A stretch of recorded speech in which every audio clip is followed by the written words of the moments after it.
Okay, so torque is a great example of something we want to use the cross product to find because torque involves a force being perpendicular to the radius. And so remember what the cross product does is it's going to multiply the components that are perpendicular.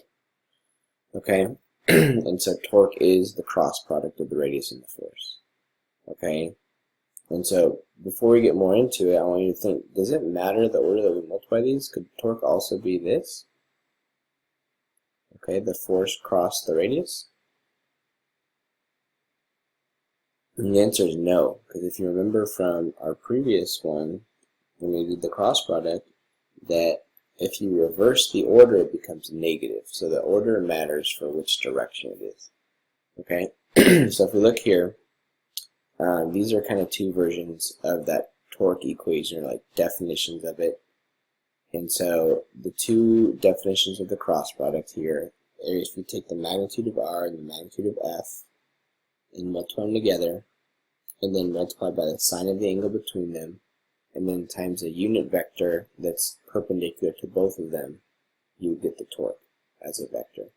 Okay, if you remove that unit vector piece, then it just gives you the magnitude of the torque. And so we'll use this occasionally because if I know the radius, if I know the force, if I know the torque, I can use this to find the angle between two vectors.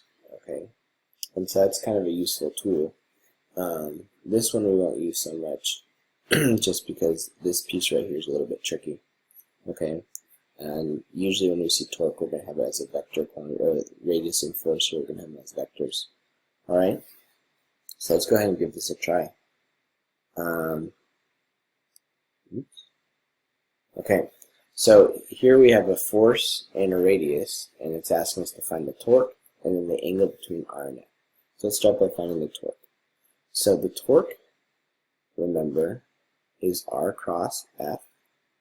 Okay, and so we're going to line these up. I like to do the polynomial multiplication one. It's totally up to you which one you want to do. I'll do, maybe show it the other way. And there's another example, so I'll show it the other way for the other example. So 4I, 6J, and then going down the side we have 3I and 2J. So we get 12I squared, so that goes away. We get 18Ji,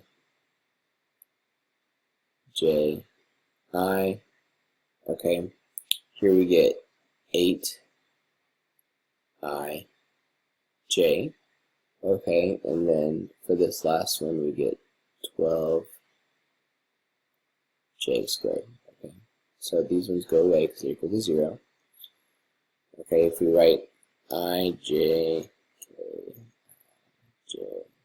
Okay, so that means 18Ji is going this way, so that becomes negative 18K, and 8IJ is going this way, so that becomes positive 8K. So this gives us a torque of negative 10K. Okay, that's what our torque is equal to.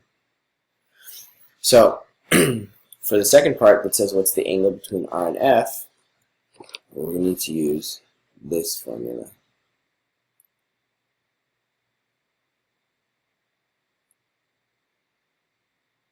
To solve for theta, to find out that angle is. Okay, so the magnitude of the torque is 10 newtons times meters. Okay, the radius would be the square root of 4 squared plus 6 squared. Okay, which would be, let's see, 24 plus 36. It's going to give us the square root of 60.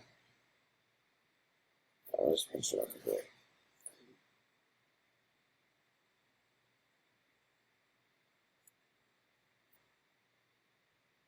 Giving us about 7.7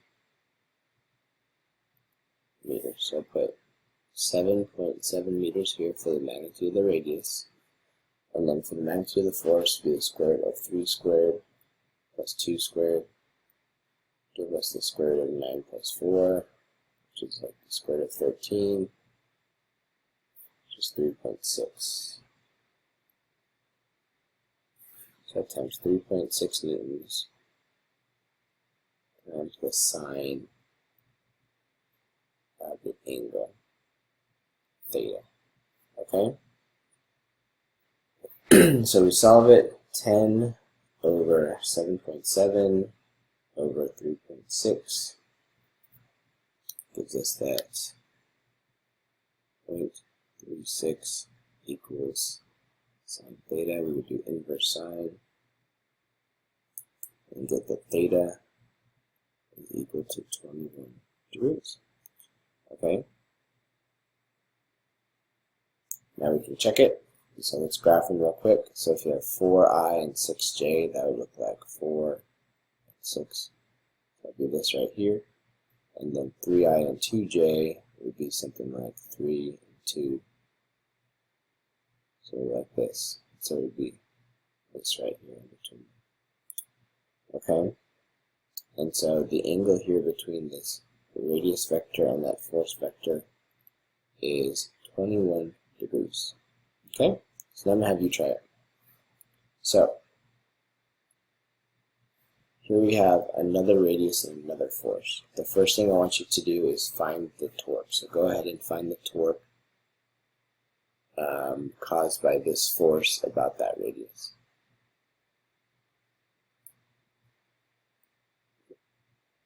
Okay, so you should have found the torque by now. So let's go ahead and check it out. T equals R cross F. Alright, so I'm going to show it the other way this time, the matrix way. So I, J, K, I, J, K. And then R is 2, negative 3, 0. And F is 4, 5, 0. Okay, and I decided to stick to two-dimensional vectors here just to make life a little simpler for ourselves. We're not going to need to do three-dimensional vectors for torque. So let's start with I. So 0 times 5 minus negative 3 times 0 is going to give us 0i. For j, 0 times 4 minus 2 times 0 will give us 0j. And then for k, 2 times 5 will give us 10k minus negative 3 times negative 4, so minus negative 12k. Alright?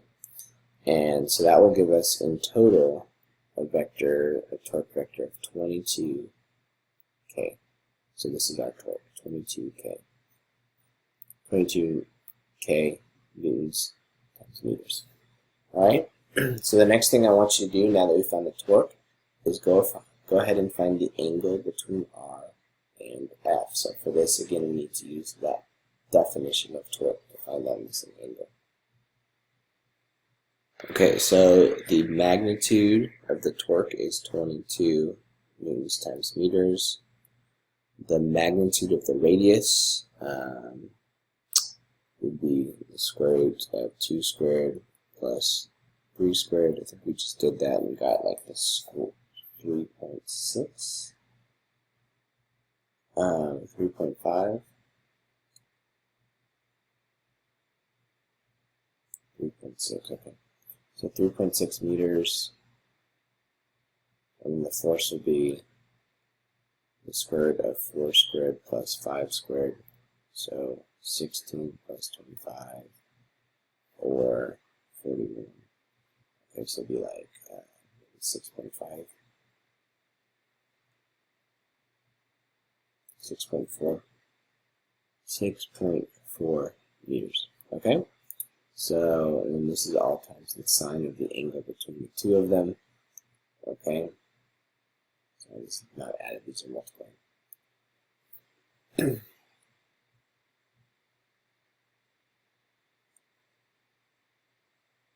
So we're going to do the math here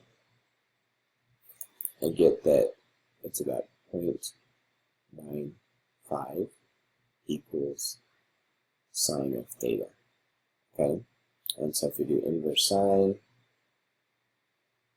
we get 72 degrees. So theta equals 72 degrees. So let's graph them real quick just to see. So the radius is 2, -3. Okay, the force is 4, 5.